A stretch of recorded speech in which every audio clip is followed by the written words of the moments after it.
নজর রাখবো ঢাকার দিকে। ঢাকায় গ্রেফতার অভিনেতা নুসরাত ফারিয়া। আরো একবার আপনাদেরকে জানাবো, ঢাকায় গ্রেফতার করা হয়েছে অভিনেতা নুসরাত ফারিয়াকে। ঢাকার বিমানবন্দর থেকে গ্রেফতার বাংলাদেশি অভিনেতার বিরুদ্ধে ঠিক কি কি অভিযোগ সামনে রয়েছে, আমাদের প্রতিনিধি মানুষ এই মুহূর্তে আমাদের সঙ্গে রয়েছেন। সরাসরি মানুষের কাছে যাব। মানুষ, ঢাকার বিমানবন্দর থেকে গ্রেফতার করা হয়েছে বাংলাদেশি অভিনেতা নুসরাত ফারিয়াকে। ঠিক কোন কোন অভিযোগ রয়েছে নুসরাত ফারিয়ার বিরুদ্ধে?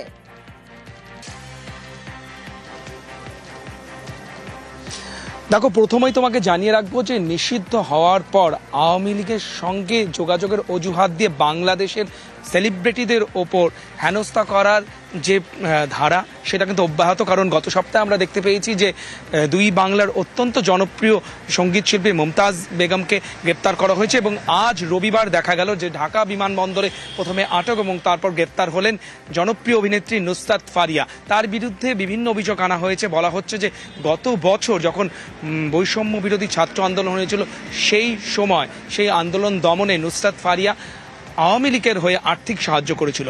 আবার সূত্রের খবর এমনও বলা হচ্ছে যে ভাটারা থানায় সেখানে তার বিরুদ্ধে একটা হত্যার মামলায় কিন্তু তার গ্রেপ্তারি পরোয়ানা জারি ছিল এবং সেই মামলায় তাকে আজকে গ্রেপ্তার করা হয়েছে বলে সূত্র মারফত আমরা জানতে পারছি।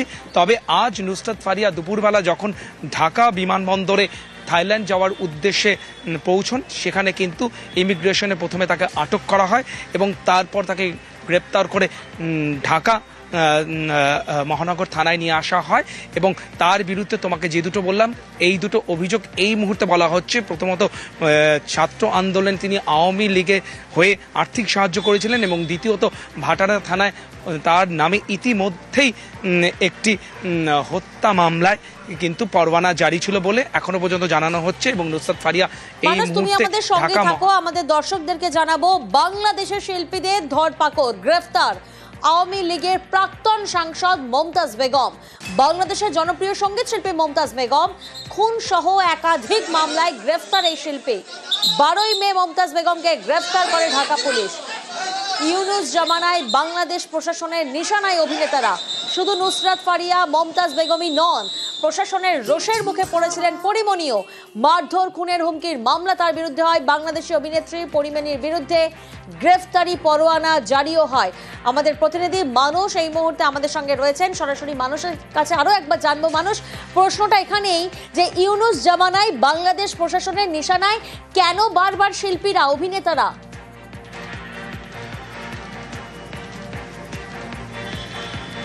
একদম তুমি সঠিক বলেছো।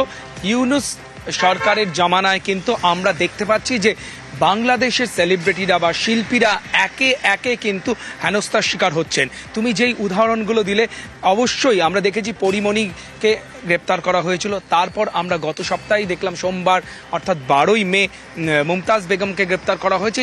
এবার আমরা দেখতে পাচ্ছি যে নুসরাত ফারিয়া এবং আওয়ামী লীগের হয়ে তারা সেই সময় আর্থিক সাহায্য করেছিলেন বা আওয়ামী লীগের সঙ্গে যোগাযোগ ছিল, এরকম নানা ধরনের অভিযোগ এনে কিন্তু তাদেরকে হেনস্থা করা হচ্ছে, গ্রেপ্তার করা হচ্ছে। এবং আমরা এই তিনজন শিল্পীর নাম বলছি, কিন্তু আরও বাংলাদেশের প্রচুর শিল্পী এবং সেলিব্রিটিরা রয়েছেন যারা কিন্তু হেনস্থার শিকার হচ্ছেন এবং তাদের মধ্যে অনেকেই বলেছেন যে তারা সেখানে কিন্তু থ্রেট পাচ্ছেন, থ্রেট কল পাচ্ছেন এবং তাদের বিরুদ্ধে ব্যবস্থা নেওয়া হবে, এমনটাই জানানো হচ্ছে। সুতরাং ইউনুস জামানায় বলা যেতে পারে শিল্পীদের কিন্তু একঘরে করে দেওয়া হচ্ছে এবং তাদের ওপর শাস্তির প্রকোপ কিন্তু বারবার নেমে আসছে।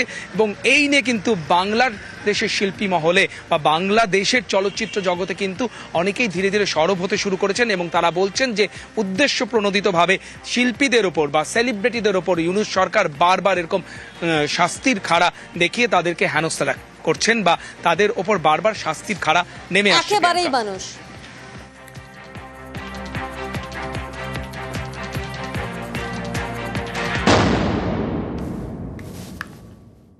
নজর রাখবো অন্যান্য খবরের দিকেও। পাখির চোখ 26-এর বিধানসভা ভোট। বীরভূমে তৃণমূলের ভরসা কোর কমিটি। এখন আর জেলা সভাপতি পদে নেই অনুব্রত মণ্ডল। রবিবার তিনি কোর কমিটির বৈঠকে যোগ দেন। বৈঠকের মাঝেই অনুব্রতকে ফোন করেন মমতা বন্দ্যোপাধ্যায়, বার্তা দেন একজোট হয়ে চলার।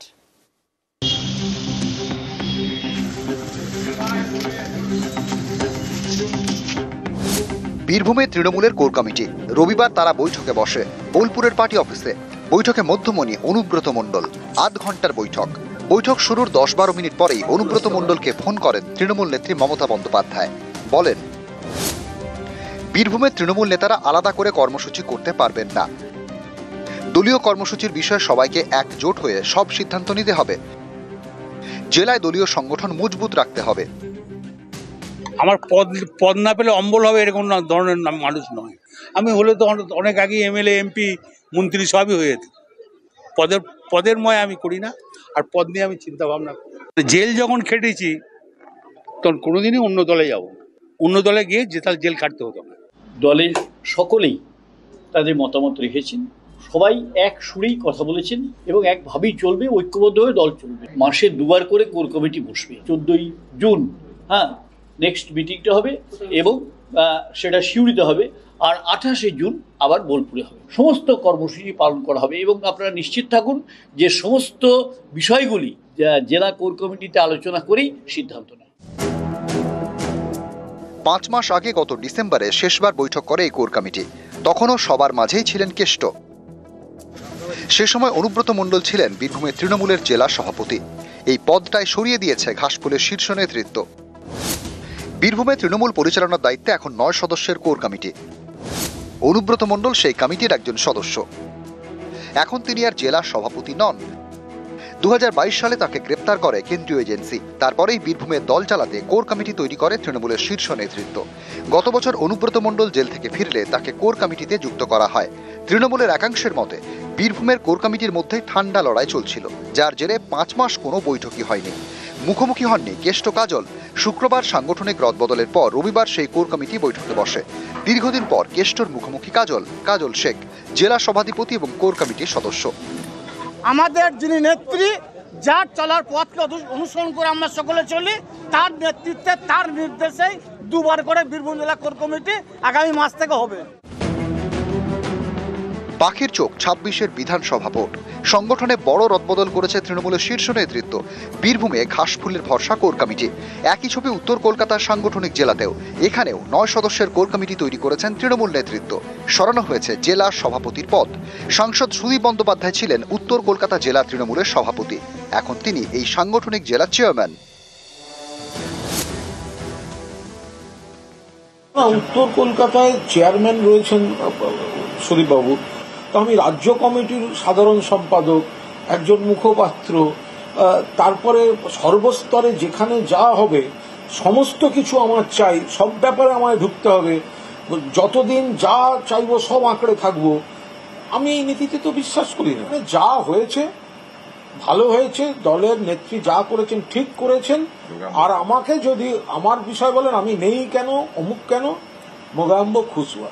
দলের নেতৃত্ব মনে করেছেন উত্তর কলকাতার একটি কোর কমিটি গঠন করেছে, তার মধ্যে 9 জন সদস্যের মধ্যে আমি একজন। 2026 হচ্ছে পাখির চোখ, সেটাকে সামনে রেখে ব্যক্তিগত হিংস্র কিংবা ওই ঈর্ষা ইত্যাদি যদি থাকে সেটা গুরুত্বপূর্ণ নয়। দল গুরুত্বপূর্ণ, দল আছে তাই আমরা আছি। সেই কোর কমিটি সেই মর্মে কাজটা করবে, সকলকে নিয়ে করবে। ইন্দ্রজিৎ রুজ এবং আবির ঘোষাল, নিউজ 18 বাংলা।